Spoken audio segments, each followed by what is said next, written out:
नमस्कार साथियों, आप लोगों में से ज़्यादातर को तो पता चल ही चुका होगा कि हम पिछले 14 दिनों से यहाँ जंतर मंतर पे अनशन पे हैं, नमक और पानी पे। जो नीट की परीक्षाओं में 20 बच्चों ने आत्महत्याएं की हैं, या शिक्षा प्रणाली में सुधार की जो ज़रूरत है उसके लिए सब सरकार से जवाबदेही मांगने के लिए, या फिर पर्वतों और नदियों को बचाने के लिए। अब तक हम YouTube पर अपडेट्स नहीं दे पाए, इसलिए हम सोच रहे थे कि अब से हम 2-2 दिन के अपडेट्स एक साथ YouTube पर दिया करेंगे, और हमें उम्मीद है आप हमसे जुड़े रहेंगे पहले की तरह। और आपसे उम्मीद ये भी है कि हमारे इस संदेश को आप देश के कोने कोने तक पहुंचाएं। आप चाहे कश्मीर से हों या कन्याकुमारी से, कांग्रेस से ताल्लुक़ रखते हों या बीजेपी से, शिक्षा में तो आपके बच्चे भी होंगे ही, उन पर भी ये सब बीतती होगी या बीतेगा। वैसे ही वो भी तो साफ़ पानी पीना चाहेंगे, साफ़ हवा में सांस लेना चाहेंगे। तो इन्हीं बातों के लिए हमें आपसे समर्थन की उम्मीद है, और आप हमारे इस आवाज़ को यहाँ ना आ पाएँ भी, अनशन पर न बैठ पाएँ भी, घर से ही लोगों में फैला सकते हैं, शेयर कर सकते हैं, ताकि सब लोग सरकार से मांग करें सुधार के लिए। वैसे ही 20 जुलाई को हमने आवाज़ दी है कि हम संसद तक चलेंगे, अपने सांसदों से लोकतंत्र के इस मंदिर में गुहार लगाने कि वो सुधार लाएं। हम कोई तख्ता पलट नहीं चाहते, हम तो अपील करेंगे कि इसी सरकार में सुशासन आए, गुड गवर्नेंस आए, जिम्मेदारियां ली जाएं, ताकि आपके बच्चे जब बड़े हों उन पर ये ना बीते। तो हमें उम्मीद है आप और कुछ नहीं तो इस आवाज़ को फैलाने में मदद करेंगे।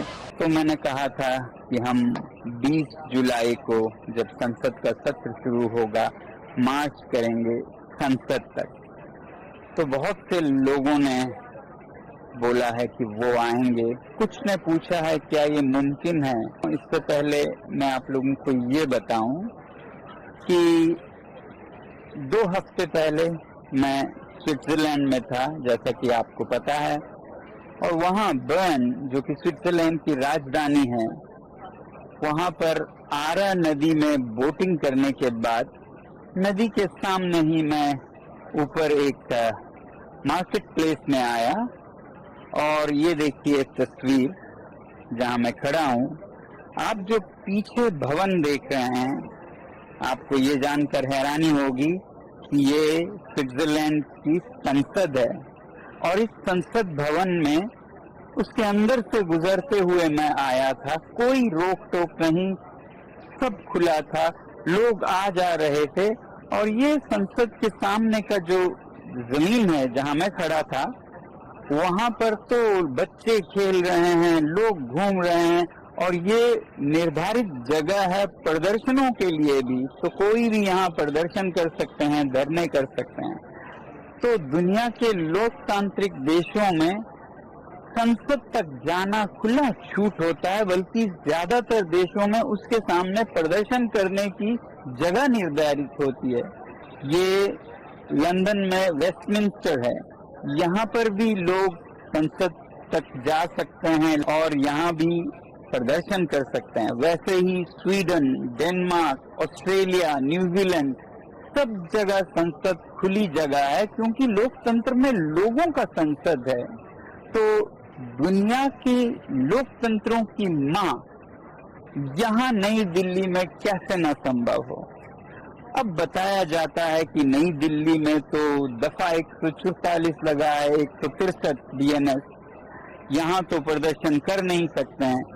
और हमारा संविधान हमें अधिकार देता है अनुच्छेद 19 में कि हम शांतिपूर्ण प्रदर्शन कर सकते हैं। तो ऐसा दफा लगाना राजधानी में और लगाए रखना स्थायी रूप में, ये अपने आप में संवैधानिक नहीं है। ना ही यहाँ जंतर मंतर पर समयबद्ध कर देना कि 10 से 5 तक ही कर देंगे, ये भी संवैधानिक मेरे ख्याल से तो नहीं है। इसलिए मैं विनती करना चाहूंगा इस देश के न्याय विज्ञों से कि वो पुनर्निरीक्षण करे, क्या ये सही है। वैसे तो ऐसा कोई कानून हो नहीं सकता है, मगर फिर भी अगर ऐसा कानून है तो वो कानून ही गलत है। और गांधी जी ने कहा था कि अगर कोई कानून गलत है तो उसे तोड़ना बेहतर है। आज बस इतना ही कहूँगा, याद रखिएगा 20 जुलाई। मैं अंदर से मजबूत हूँ मगर शायद बाहर से कमज़ोर लगता हूँ। कल शायद मैं शेव करके मुंह धो के आऊँ तो बाहर से भी ठीक लगूँ। इसीलिए शायद आप लोगों में से देश भर से सैकड़ों लोगों ने मुझे मैसेजेस भेजे हैं कि मैं अनशन तोड़ दूँ, कुछ खा लूँ। और मेरे लिए भी ये बहुत आसान बात है, मैं चला जाऊँगा, खाता पीता रहूँगा। मगर क्या इससे रिया और आकांक्षा जैसे 20 बच्चों ने जो आत्महत्याएं की हैं वो रुक जाएंगे? या फिर अगले साल 40 बच्चे, फिर 80 बच्चे और आत्महत्याएं करते जाएंगे? शायद आपको फ़र्क नहीं पड़ता, क्योंकि शायद रिया आपके घर से नहीं, आपकी बहन नहीं। क्या हम लद्दाख और हिमालय के पर्वतों को बचा पाएंगे अगर मैं चला जाऊं? नदियों को बचा पाएंगे? फ़िलहाल तो मैं ये कह सकता हूं कि अगले 10-12 दिन मेरे सेहत को कोई फ़र्क नहीं पड़ने वाला है, मैं डटा रह सकता हूं। उसके बाद मेरे सेहत बिगड़ती जा सकती है। मगर अगर आप सच में चाहते हैं कि मैं ज़िंदा रहूं, तो फिर घर के सोफ़े से मुझे संदेश भेजने से थोड़ा ज़्यादा आप हरकत कर सकते हैं। हम सब मिल के कुछ कर सकते हैं ताकि ये सब ना हो। और उसके लिए मैं ये सोच रहा हूँ कि सबसे सही जगह है हमारे भारत का संसद, जहाँ पर निर्णय लिए जाते हैं, बहस होते हैं, नीतियाँ बनती हैं।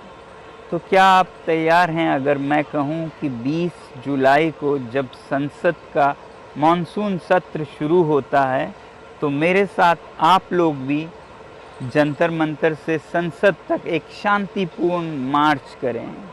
अगर ऐसा कर सकते हैं तो बहुत कुछ बदल सकता है।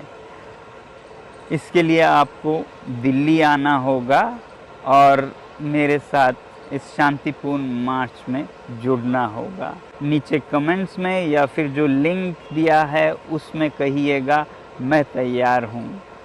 तो मुझे विश्वास होगा कि हमारा देश भी बचेगा और मेरी जान भी। जय हिंद।